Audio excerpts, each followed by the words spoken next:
Hi guys, I hope you are doing good. इस video के अंदर मैं आपके साथ डिस्कस करने वाला हूँ टॉप 17 आंसर राइटिंग मिस्टेक्स जो आपको अवॉइड करना है जून 25 एग्जाम्स के लिए। Otherwise you will end up losing a lot of marks. So बिना कोई टाइम वेस्ट करे शुरू करते हैं। इसके पहले एक चीज है बस कि जब भी आप आंसर लिख रहे हो, ठीक है, आपका एम हमेशा ये होना चाहिए कि आप एग्जामिनर के लिए चीजें आसान बनाओ इन टर्म्स ऑफ रीडेबिलिटी। ठीक है, लेजिबल हो आपका आंसर, स्ट्रक्चर्ड हो आपका आंसर, एक प्रॉपर फ्लो होना चाहिए आपके आंसर में। ये चीज through out the answer sheet होना चाहिए। लैंग्वेज जो आप यूज कर रहे हो वो एक जैसी ही हो through out the answer sheet. आपने देखा भी होगा, अगर कॉपीज आपने देखी है जिसमें स्टूडेंट 60 प्लस मार्क्स या 70 प्लस मार्क्स स्कोर करते हैं, तो उसमें प्रॉपर लैंग्वेज यूज होती है through out the copy, proper flow होता है, प्रॉपर सेंटेंस फ्रेमिंग होती है, प्रॉपर स्ट्रक्चरिंग होती है, कंक्लूजन्स अलग से दिखाई देते हैं, रीजनिंग अलग से दिखाई देती है, इंट्रो पार्ट अलग से दिखाई देता है। यूजुअली उन कॉपीज में पैराग्राफ से ज्यादा पॉइंट्स में आंसर जो है लिखे जाते हैं।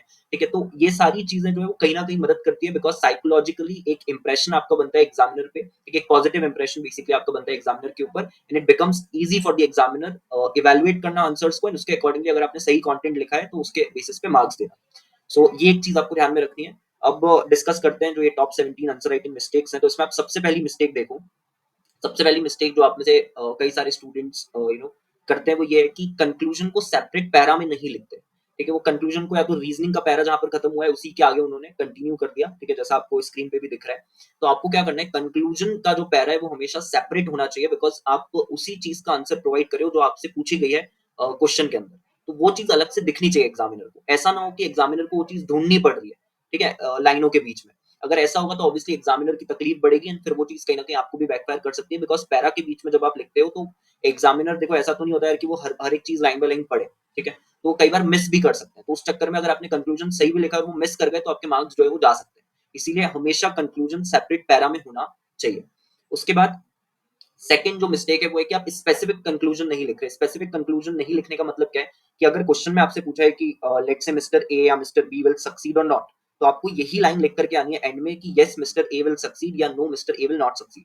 लेकिन अगर आप उसको चेंज कर रहे हो तो कहीं ना कहीं वो चीज सही नहीं है। ठीक है, आपको क्वेश्चन में जो पूछा है वही आप एंड में लिख करके आओ। अगर वही आप लिख करके आओगे तो आपका जो कंक्लूजन होगा वो बिल्कुल एक्यूरेट होगा, टू द पॉइंट होगा। ठीक है, तो आपको उसको चेंज नहीं करना। जैसे आप यहाँ पर देखोगे, यहाँ पर लिखा था कंक्लूजन के अंदर, कंक्लूजन लिखने का तरीका सही है कि अलग से लिखा हुआ है, एक लाइन के अंदर दिख भी रहा है अलग से, लेकिन जो कंक्लूजन लिखा है वो स्पेसिफिक नहीं लिखा। उन्होंने लिखा writ petition is liable to be dismissed, but इसके अंदर किसी एक पर्सन के बारे में बोला था कि वो पर्सन सक्सीड कर पाएगा नहीं कर पाएगा। तो आपको वही चीज उठा करके और यहाँ पर लिखनी है। ठीक है, सो हमेशा आपका कंक्लूजन आपके क्वेश्चन में जो पूछा हुआ है उन्होंने लास्ट में उसी के अकॉर्डिंग होना चाहिए। थर्ड मिस्टेक जो काफी सारे स्टूडेंट्स आप में से करते हैं वो है कि वो इनकम्प्लीट सेंटेंसेस लिखते हैं। ठीक है, जैसे फॉर एग्जांपल यहाँ पर अगर आप देखोगे स्क्रीन पे तो यहाँ पर आपको दिख रहा है उन्होंने लिखा है deals with a situation where no financial creditors और ऑल आर रिलेटेड पार्टीज। ठीक है, रेगुलेशन नंबर 16 मेंशन करा है। तो यहाँ पर किस तरीके से लिखना चाहिए था कि deals with the situation where corporate debtor has no financial creditors और where all the financial creditors are related parties to the corporate debtor। ये एक पूरा मीनिंगफुल सेंटेंस है। तो आपको ना ओवर सिंप्लीफाई भी नहीं करना है या ज्यादा चीजें भी कट नहीं कर देनी है जब आप सेंटेंस लिख रहे हो। तो अगर आप वो चीज कर दोगे तो भी मीनिंग कहीं ना कहीं क्या हो जाता है, अफेक्ट हो जाता है। ठीक है, तो इस बात का भी ध्यान रखो कि ज्यादा से ज्यादा कंप्लीट सेंटेंसेस फॉर्म करने की कोशिश करो, सिंपल सेंटेंसेस फॉर्म करने की कोशिश करो। फोर्थ मिस्टेक क्या होती है कि एक ही पॉइंट को आपने दो बार लिख दिया। ठीक है, मे बी आंसर की लेंथ बढ़ाने के लिए, बट इससे आपके आंसर में कोई वैल्यू ऐड नहीं होती पहली चीज तो। ठीक है, आपने एक ही पॉइंट को दोबारा लिखा है तो कोई मार्क्स ऐसे मिलने नहीं वाले आपको। ठीक है, प्लस आपका टाइम भी वेस्ट होता है उसके अंदर। तो ये चीज आपको अवॉइड करनी है। जैसे आप देख रहे हो स्क्रीनशॉट जो है इसके अंदर कि इन्होंने लिखा in the above transaction the detailed audit is required, and फिर लास्ट में फिर से लिखा है accordingly the auditor of FHI cricket limited shall perform a detailed audit in this case. तो ऑलमोस्ट सिमिलर पॉइंट्स है, ये चीज आपको अवॉइड करनी है। ठीक है, सिमिलर सिमिलर पॉइंट्स दोबारा से नहीं लिखने, otherwise you will end up wasting a lot of time. Fifth जो मिस्टेक है वो ये होती है कि आप प्रॉपर स्पेस नहीं छोड़ रहे हो अपने आंसर्स के अंदर या पॉइंट्स के बीच में, जिससे कि आपके आंसर्स जो मैंने बोला प्रॉपर्ली स्ट्रक्चर्ड नहीं दिखते, थोड़ा सा हॉच पॉच दिखाई देते हैं, जिससे एग्जामिनर के लिए डिफिकल्ट हो जाता है आपके आंसर्स को जल्दी से गो थ्रू करना या पढ़ना।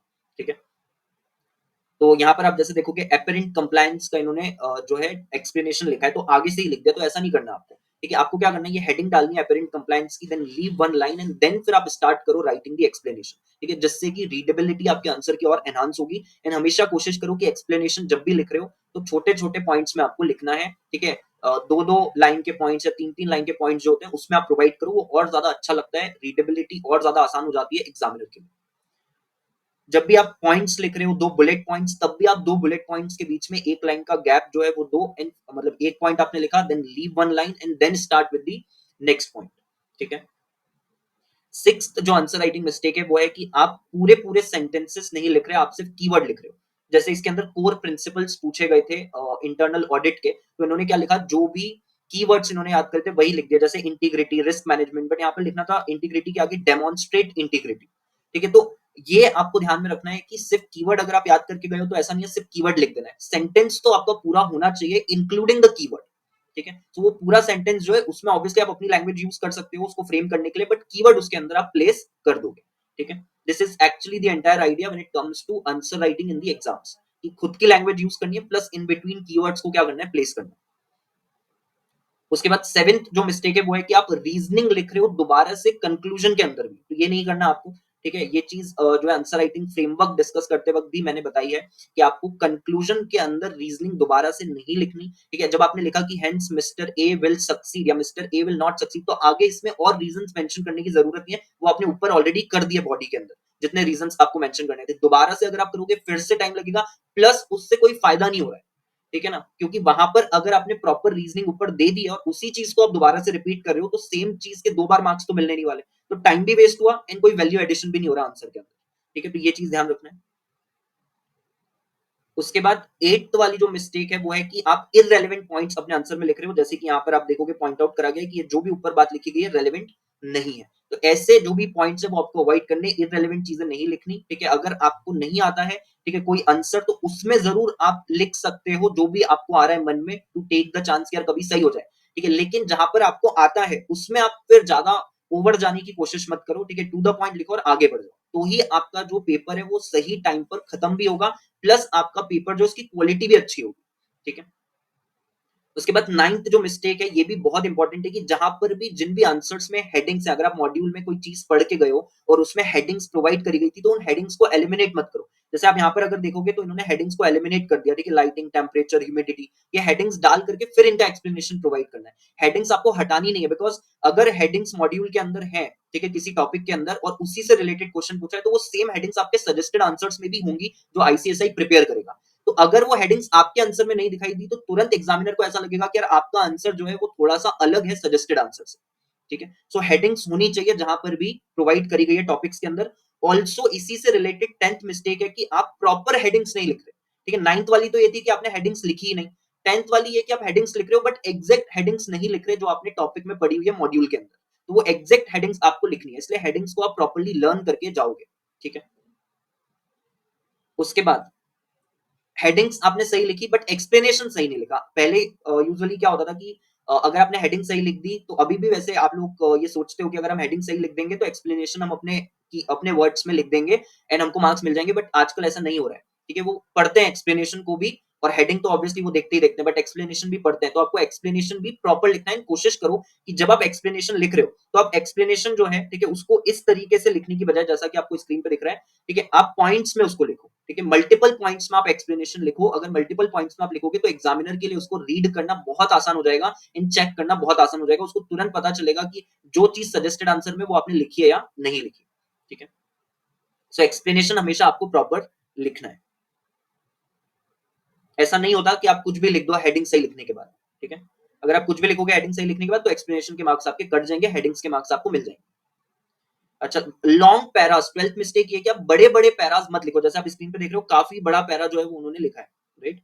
तो इस तरीके का पैरा जो है वो आपको नहीं लिखना। दो ये पढ़ने में आ रहा है, क्यों पढ़ने में आ रहा है, बिकॉज राइटिंग अच्छी है, बट स्टिल आपको ये चीज अवॉइड करनी है। आपको शॉर्ट पैरास यूज करने, मल्टीपल शॉर्ट पैरास आप लिखो या फिर आप जो है पॉइंट्स में आंसर करो।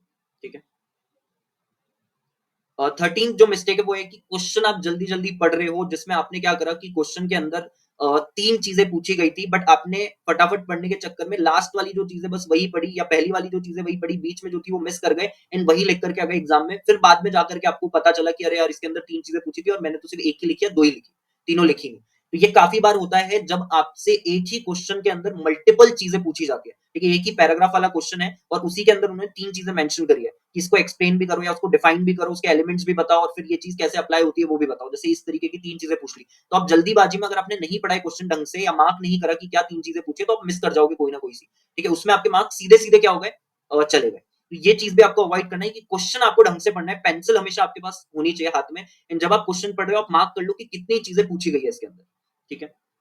आजकल काफी सारे स्टूडेंट्स ये प्रैक्टिस भी फॉलो करते हैं, बिकॉज उनको ये चीज समझ में आ गई कि यार केस स्टडी दी होती है, बट उसके बाद लास्ट में डायरेक्ट क्वेश्चन ही पूछा होता है, तो आप सीधे लास्ट की 3 लाइनें पढ़ते हो या 2 लाइनें पढ़ते हो, एंड उसमें जो है वो आप लिख करके आ जाते हो। बट कई बार क्या होता है, आजकल उन्होंने मल्टीपल क्वेश्चन पूछना चालू करें, तो लास्ट के 6 लाइनों में भी क्वेश्चन हो सकता है, ठीक है। तो इसीलिए आपको क्वेश्चन पूरा ही पढ़ना है, ठीक है। ये मत सोचो कि यार केस जो हम पढ़ रहे हैं, कॉन्टेक्स्ट जो दिया हुआ है, फैक्ट्स वगैरह पढ़ रहे हैं, वो हमारा टाइम वेस्ट है, ऐसा नहीं है, ठीक है। वो उसका भी टाइम इंक्लूडेड है ऑब्वियसली आपके 3 आवर्स के अंदर, तो उसको आप जल्दी से पढ़ लो, ठीक है, फटाफट पढ़ लो। उसकी प्रैक्टिस आपकी होनी चाहिए, अगर आपने आंसर राइटिंग करी है तो वो प्रैक्टिस आपकी होगी कि कैसे क्विकली हम क्वेश्चन को पढ़ सकते हैं, बट आपको पार्ट्स जो भी है उसके अंदर वो अच्छे से मार्क करने हैं, और हर एक पार्ट का आंसर जो है वो लिखना है, ठीक है।